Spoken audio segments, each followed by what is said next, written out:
What does it mean to have a child?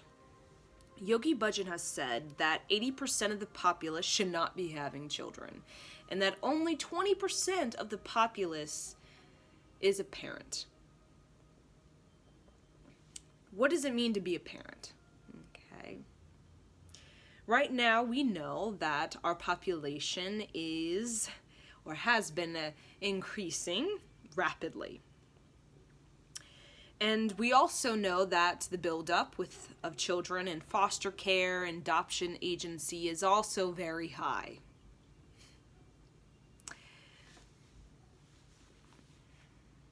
To be a parent is to be a giver. That's one of the most important things Yogi Bhajan has said about raising children and having a child. Is a parent is a giver. What does that mean? Well, each soul, okay, we can call them spirit baby, okay? They have with them talents and gifts that they want to embody. All of us, okay? Not just spirit babies, but every single one of us has native talents and gifts that we have picked up on our journey through many incarnations on planet Earth. And those talents and gifts are our authentic purpose. That is our creative medicine, our creative solution. But we don't think about this, do we, as parents? We don't really think about this. But to be a giver as a parent is to be able to provide the resource, the tool, and the method that can help that child to activate and fully awaken that talent and gift. So that's what it means to be a giver. You are nourishing that spirit baby's most native talents and gifts. Okay. So when we are a giver, we are, a lot of times, we're trying to take from the child. Like, we want our youth. As an adult, somewhere we lost track of our youth, which is our most vital, joyful, and happy-go-lucky self. We kind of lost track of that. It got rough and we got rigid and stiff. So a lot of us, we're kind of like, we want that through our child. So as though, the whole saying is, I'm living through my child thing. That is definitely a thing where our youth becomes the child. No. A parent is never a taker. The child can bring joy, but it's not the fuel to the parent's joy. The joy of the parent is the fulfillment of the child's creative talents and gifts fully awakening. That's the joy of the parent. And in order for that to get moving, we have to give as a parent, okay? In whatever form that may take, because every spirit baby has a different talent and gift. Okay, creativity, there's so many avenues. There's so many ways we can penetrate the earth with ingenuity. Okay, there's so many ways that we can engineer life. Either it's physical, like tangible things, like mechanical things, or either it's esoteric, such as engineering new philosophies or new religions, or it could just be institutional, as bringing laws and bringing policies that need to be there that weren't there before. It's so many things. But the reason as adults that we don't really feel activated, and to be activated is to feel your talents and gifts are growing with you, and that you're growing alongside it, that you feel like you're on a voyage, you're an explorer, you're discovering things, you're learning things. That's what it means to really feel like a pioneer, is you're learning things as you go along the way. But sometimes, a lot of us, I've heard, seen so many things of, why we're having kids. And some of the reasons why we're having kids is because we don't know what else to do. We're bored. We don't know what else to do. Or we want to form a tribe. Okay, we don't have that tribe, so we want to form a tribe, and there is no judgment. Okay, we're just kind of telling it like it is. Okay, so we need that tribe because we had parents that were not very tribal, and tribal means to be an exchange, as like we think about in the Native Americans. We are giving to each other, we're exchanging creative niche, we're exchanging creative niche to support the community, of the well-being, the higher destiny of the overall people. When we didn't get that, maybe we had a household where that was not ever gonna happen. Okay, so we need to form a tribe, and we know this instinctually that as humans we need to be in a tribe. Okay, but our child is not our tribe. Okay, it's a part of our tribe, but our child is the next frontier. Okay, so when we talk about a child as the next frontiers, the tribe we have with us, either it's our spirit guides, or either it's friends, or either it's a community that we are involved with, that's our tribe. And as you know, kind of in the Native American tradition, the tribe is what really carves that child. Okay, really, you know, like kind of you're carving into clay sort of thing, carves that child into the next frontier, into the next leader. So kind of when we think of Native Americans, it's like there's this huge like emphasis on getting these children really fine-tuned so that they can lead us into a new era. Okay, a new era. So that should be more of the focus for the interaction between parent and child. This is the next frontier. How am I going to carve out that child's intelligence, emotions, body to be able to handle the pressure of the next era, so that they don't fall, so that they don't collapse, so that they don't break down, so they don't destroy themselves. So that's why we had a tribe in the Native American times, as well as in all kinds of cultures. Even today, we still have that tribal sort of gathering or protection around the children, because we're carving that child through the exchanging of many, many intelligences, either from the men, from the women, from the healers, from the builders. All kinds of information is being exchanged and being given to the child to help the child be as well-rounded and wise as possible. Because, you know, we could say as the parent, which is the pathway the child comes through to get to planet Earth. So we think as my child is mine kind of thing. No. When we look at that tribal sort of way of which we, you know, raise children, it was more so the mother is the passage. Okay? We could say the passage, the womb is the passage for souls to come through. And when a soul comes through, that soul will have with them everything the mother has carved into her aura, her embodiment. Okay?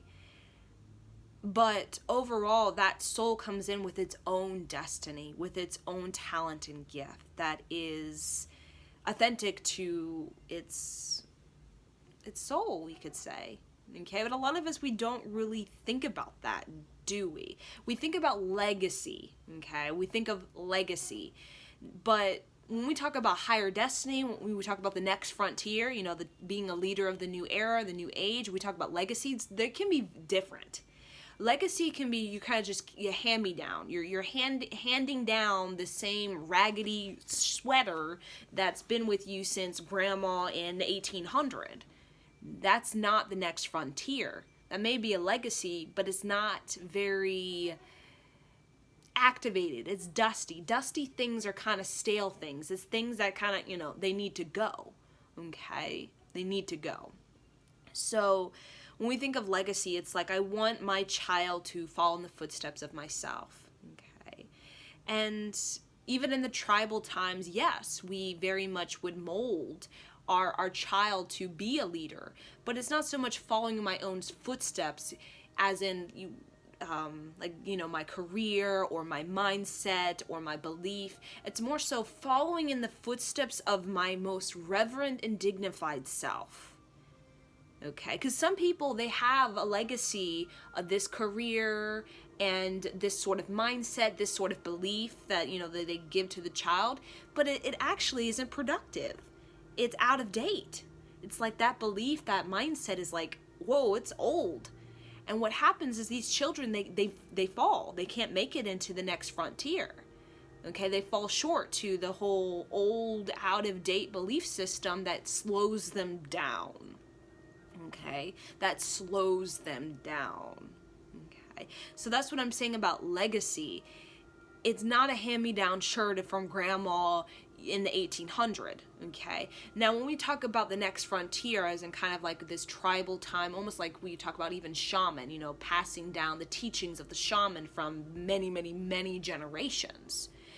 It's not so much as here's my hand-me-down sweater. It's more so as here is my most reverent and dignified talent that has seen me through many, many phases of my incarnation, that has helped me successfully navigate through many, many phases of my incarnation. And that becomes a tool for the child's toolkit. But it doesn't become, let's say, the child's talent. It's a tool that can help the child to be able to discover his or her own original talent. Okay, so that's when we think about, the next frontier. We take kind of what was, we take the tools, we take kind of what we really mastered within our life that really helped us to heal, really, to heal ourselves and to heal our situations, and that cause and effect, help us, and to really give that. And that's our medicine. So what do you have to give as a parent? It's your medicine, and it can be so many things. I mean, just, whoa, it's like, it's vast. But having a child, I see all kinds of people that, like, oh, I'm going to be a baby mama. And I'm like, whoa, okay, whoa. Or, I'm, just going to have a kid with that, Tom, Dick, and Harry guy because, I just want a baby sort of thing. A lot of times we want children as women because we want to be creative. We want to be fertile. And the very fact that women are not very, let's say, are not very creative or not very fertile within themselves, a lot of times we want kids. Because as a woman, we don't feel quite as a woman unless we're fertile with something. It's just kind of who we are. So either we're fertile with a child, or either we're fertile with just creativity, either art or music or expression. We have to be creative as women. And when we don't, that's when we have women that are very much like, I need to have a kid. I need to have a kid. I feel so empty without a kid. I feel so lonely without a kid. I need a kid. I need a kid. It's because that woman is just yearning to be fertile with life, to be fertile with, we could say, the cosmic justice. Okay? So right now, what's going on the planet is that we have a lot of millennials, okay? Millennials are just, it's like a stream of consciousness. Like I said, you could be 24, you could be 44. It's just a stream of consciousness, millennial, that's very much about the front, we say the forefront of all of, the pollution we have on this planet. They're at the forefront, meaning they're getting themselves, building themselves up to be very empowered and very strong so that they can actually be able to face this pollution stuff instead of just, pretend and fake life into, you have your nice car, but you're driving through the smog and you can't even see anything. Like, what? That is weird. You have a nice whatever car, but then you're driving, you look to the side and it's just trash everywhere. It's like, whoa, where is the priority kind of thing. So that's millennials. We're very much we're pioneers, and we're pioneering a new model in which we are to take care of ourselves and take care of this planet and relate to each other. So that's a millennial. But a lot of millennials, if you even on YouTube or, just in the community, a lot of them, it's interesting, are kind of they're hesitant about having children. Okay, I'm talking, you can, especially the younger they are. Okay, we do see a lot of, we talk about, a lot of pregnancies and, in high schools and stuff like that. But when we get further into the Aquarian age, we talk about the Aquarian child. There's going to be a lot of questioning of whether or not should have a child. So, but the millennials are the 20%. Okay, they're the ones that have the understanding of what's going on in this planet and what kind of leader do we need. That's most important. We don't need more status quo people who just driving in their sports car through the smog and through trash yards. We don't need more of that. Okay, that's not going anywhere. That's not creating monumental community shifts and community gatherings for purposeful movement. No, that's just kind of like, I'm just doing whatever sort of thing. So the millennials very much understand the kind of leader we need, okay, in, let's say, in the corporate world, in the institutions such as education, and even in the world of engineering, the world of justice, all kinds of things. We kind of know the leader we need. And a lot of that leader, okay, is what the millennials really working on, is reverence and dignity. Because without those two things, it's very hard to, as a millennial, to really be able to have an impact, okay? To have an impact. Because that whole anger of, people who are preaching and the preach, that doesn't work anymore. The preaching from anger, that doesn't work anymore. Okay, preaching from desperation, that doesn't work anymore. What really is leaving an impact is reverent dignity, okay? That is what unifies perspectives. Because preaching is very much my perspective, your perspective, and we're in a clash. And we don't know how to see eye to eye. We only know eye for an eye kind of thing. We don't know any more than that. That's not, okay, that's not the millennial. So with that, it's like the 20% that should be having kids are not really feeling it. Like I said, we have so much a buildup of children in foster and adoption agencies. I mean, even homeless children. I mean, woo! So in order to get a manage on all of that seems more priority for the millennial than just kind of continue to add more to it. Because we can barely manage what we have right now without kind of like getting jittery and let me go smoke my pot and let me go get high real quick and let me go get drunk kind of thing. We can barely manage what we have in this sort of dimensional reality right now. So with kids are the next frontier, but it's like, when you are creating something, either it's a business, either it's you're learning to be a masterful pianist, whatever it is, either you're becoming, a lawyer, a really good lawyer, okay? It is about consistency. It's about seeing it through. So I notice with some parents, the first 5 years is like, I am going to give my child all the best education. And then what happens is we kind of like, we get divorced or something happens and in like our father dies or something like that. And then we kind of like just leave the kids to find it out for themselves kind of thing. So children, they know what to do instinctually, and so it's not, we don't need to hold their hand. We just need to give to them our stamina. It's like kids, they feed off of our stamina. And when they see that as a parent that we're kind of just, getting sluggish and disappointed and just all that kind of stuff, they basically are running. Okay, you talk about running off, they're running off of our stamina as a parent. So when we talk about giving, it's not so much as, we want them to follow in our mindset, follow in our belief, wear the same kind of hand-me-down shirt that I've been wearing from grandma. No, we want them to have the same kind of stamina we have, the same kind of vitality we have. Because with stamina and vitality of the parent, particularly the mother, who's very fertile, okay, very, very fertile, that gives that child a caliber in which they can be able to really handle themselves, okay, handle themselves. And also, when it comes to giving, as a mother, we are, okay, like I said, in another video, on the 120th day, okay, as Yogi Bhajan has said, that's the day when the soul comes into the womb, okay, or the fetus, okay, the physical body.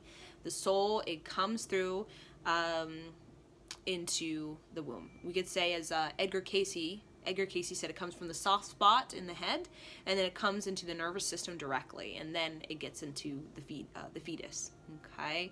So, as a woman, very much our child's, we could say, chakras are very much aligned to us. So if our chakras are kind of imbalanced, that becomes the model for the child. And we don't really think about the chakras, like what? But it's our energy, it's our emotional, like how are we emotionally, okay? How are we, like, intellectually when it comes to thought forms and beliefs about ourselves and about people? How are we doing creatively when it comes to, like, handling, life, the practical things of life? How are we? Do we feel secure within our environment, within our life? So if we don't feel secure in our environment, if we are emotionally in rut or emotionally unfulfilled, or we have mental constructs or thought forms that are very just old, not very helpful, neutral or positive, that becomes the model for the child. It does. Okay. Now it's up for the child, as he or she kind of like really learns about himself, herself, to align those that model, okay, that chakra model given from the mother, to what they feel is more fit for them. Like they're fitting their own shoe kind of thing, okay?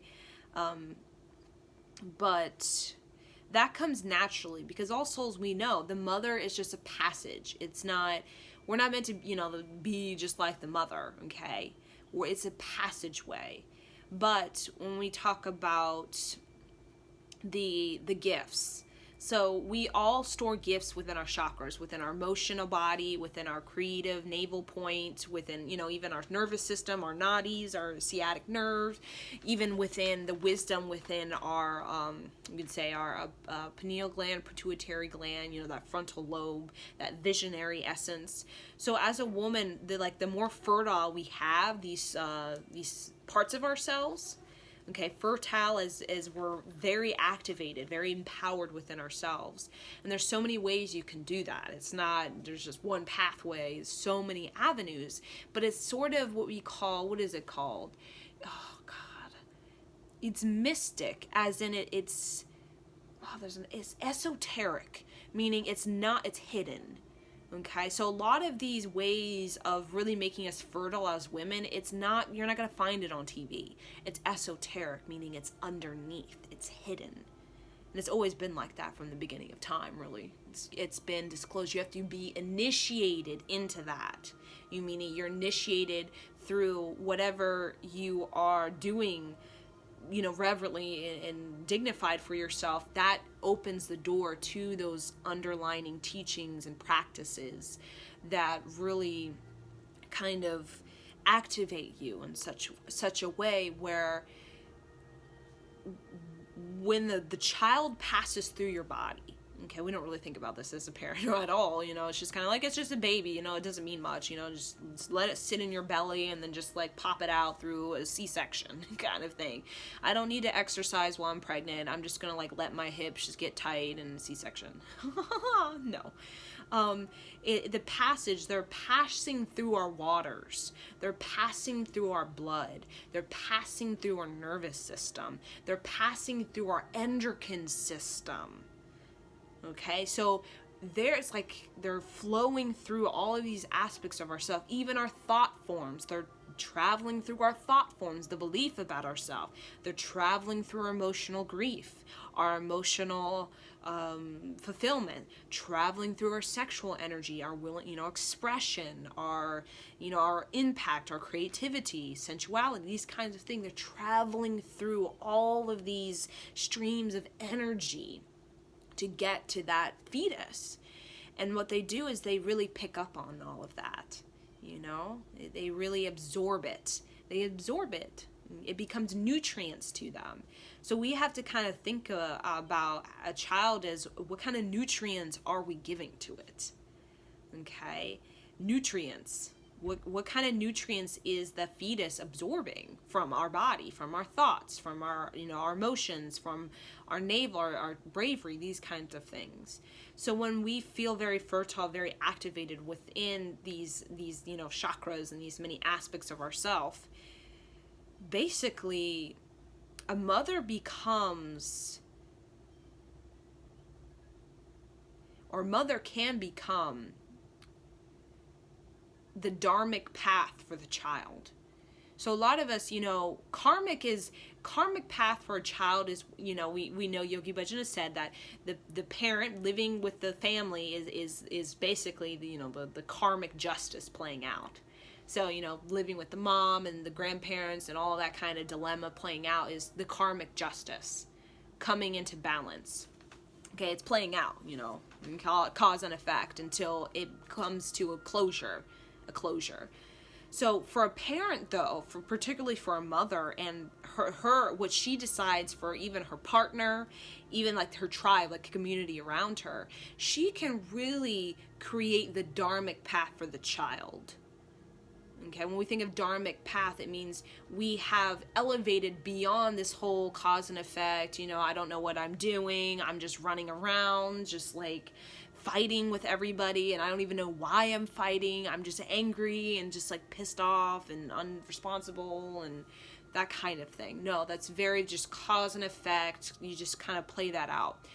Elevated is when, as a mother, we've gotten so fertile with knowledge, with wisdom, with methods and tools and talents and gifts, that becomes the Dharma path, as in that child has a sense of how to correct constructively, correctively, and creatively adjust themselves, so that they're never just wandering around for too long without an ability to really clear their mind, okay, or to really get themselves back into their most authentic self. So in order to become our authentic self, we need tools, because without tools, we are but fools, baboon fools. Just like sniffing our butts, sniffing each other's butts, just kind of humping each other. No. Okay. So as a mother, we can really create that caliber of a dharmic path for a child, where they have so many resources, so many tools, so many methods, so many ways that we've given to them for them to excel, for them to, as Yogi Bhajan would say, obey, serve, heal, grow, excel. There's so many ways for that child to do that. So they never, disobey and just, ignore their intuition and, it's a free-for-all, do whatever you want kind of thing.